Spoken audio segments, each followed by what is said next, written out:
What would change in the world if you, me, and everyone choose to feed the wolf of possibilities instead of the one of doubt, distrust, and despair? The way I see it, our point of view creates reality, not the other way around. Somewhere deep within, I think we know that. In this podcast, I am daring you to claim this remarkable superpower. Join us and be inspired by trackers, explorers, and finders of possibilities from the multiverse of hope. Welcome to the podcast, Feeding the Wolf of Possibilities, with your host, Katarina Valentin. Welcome to this episode of Feeding the Wolf of Possibilities. My guest today is entrepreneur Katarina Nilsson. She works with a lot of multinational companies at the same time as she explores the path as a coach, artist, and a tantric adventurer. And that is the world we will dive into today. The possibilities of Tantra. Welcome, Katarina. Thank you. What made you go down that path? I guess I've been interested in Tantra and curious a long time before, but I didn't really know what it was and where to look for it. And I didn't really dare to Google it for, God knows what you get as pop-up windows after that. That was my point of view. So when you finally chose to go to a Tantra weekend, what was it like? What was your expectations? I was really excited and nervous. I told a few of my friends that I would go to a Tantra weekend, like a course. And they said, are you going to be naked? I said, of course not. This is a beginner's course. I know we're going to be like dressed all the weekend, which was not the case, as it showed. So I didn't have a lot of expectations, to be honest. I had no idea what we were going to experience there. So after this first weekend, what's one of the main things that you got from that? There were so many experiences and it was uncomfortable and new and vulnerable and beautiful. I let go of a lot of my body issues and body shame and got into a new space of communion with myself, with my body. And also in the meetings with other people, men and women.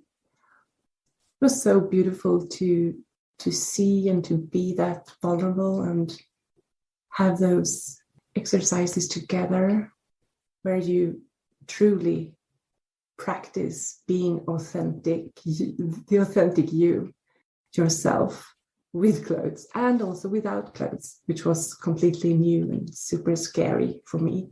I was crying. I was dead terrified to begin with. But then, when you are naked or semi-naked, you don't need to undress, but I chose to. I was there to blow my world open. What kind of people come? I would say middle-aged people with a well-functioning life, like a career.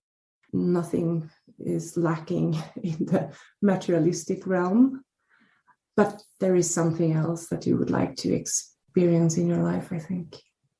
More presence, more of you. So there's a zillion versions of Tantra. How would you describe it? Like, what is it for you? For me, Tantra is presence and being vulnerable and showing the other person in a meeting what is actually going on inside of you, and show it and show it and show it, all of it. So there are different techniques to get your mind to get a bit more quiet. That makes it easier to get into a more present state of mind. Some people might say meditative, and sometimes you might say that some other practices are a little bit like meditation. I like the way that we include our bodies in this, our own body, the meeting with my own body, and with other bodies. And then there are different practices that include a conscious touch, where you tap into how would this body like to be touched. And you might practice also uttering the words, how would I like to be touched? So I would like you to touch me in this or this way, because many people, me included, we haven't practiced a lot really being clear of how I would like to be touched. How does this feel for me right now? And the other part is more of the, could we say, soul meetings, when you really are present, maybe not even touch the other person's body, but you are so present that you see them beyond their physical being. That's also something that can be practiced so much, because how much do we do that when we meet people for work or even our family members? No, we look into the soul of our mobile phones. That's what we do. How have actually your family and your friends reacted to your new adventurous? Oh, some are so curious, and some go to conclusions. Oh, I could never do that. I'm in my relationship, so I couldn't go to a Tantra course, which is, you don't need to do anything with anybody that would, I would say, would challenge your relationship. Of course, it could challenge it, because you could get another more expansive view of how you can relate to people, or how you can be intimate without body contact, even in a way that you have never been within your relationship. So it brings up a lot of stuff, as it does. You mentioned that one of the things that changed for you were that your body shame disappeared. What do you get creates that change? What was it that allowed that to go away? My willingness to be in the uncomfortable situation of undressing together with other people, for example. Also the beautiful freedom in seeing other people's naked bodies and see that we are the same and we are different and we are beautiful. It is not the outside that really is the beauty, it is the inside. And when you peel off all those layers and you experience the whole other person, you see the being of them more, beyond the person, the personality, something else, something greater, something beyond. So is Tantra more about sex, or is it about intimacy? And how does it come in to the rest of your life? So that presence and those meetings, when you do that with someone without clothes, but also allowing the sexual energies to run, that's amazing and different. And keeping the no agenda space where I'm here with you now and we're not going anywhere. We have, time disappears, your expectations dissolve, and you are present with each other. What does that kind of sex create? For me, more pleasure, more relaxation, a greater space that's beyond the here and now in a way that I haven't experienced before. It is so much more the greater space of our creation mode, creation of our lives and of everything, that orgasmic energy of living, really. So what's the difference between tantric sex and normal sex? Less judgment of bodies, less hunt for orgasms. It doesn't mean that it couldn't be like hard at sometimes or fast or whatever. It's not that you need to be, we are God and we're just moving together very slowly. It could be anything with presence, with no agenda. You can have agendas too, but there is a great difference also of being with someone who has no or very little judgment of themselves, their bodies, and of me and my body. That makes a lot of difference for me. Do you miss the old way of having sex? Nah, I mean, I could have someone, take me roughly if I would like to in another way. And also I can choose lovers who are tantric and non-tantric lovers as well. Why do you think people are nervous or like hesitant to try Tantra? I think there are so many associations and expectations and so many projections on what it is. And the word is very closely related to sex.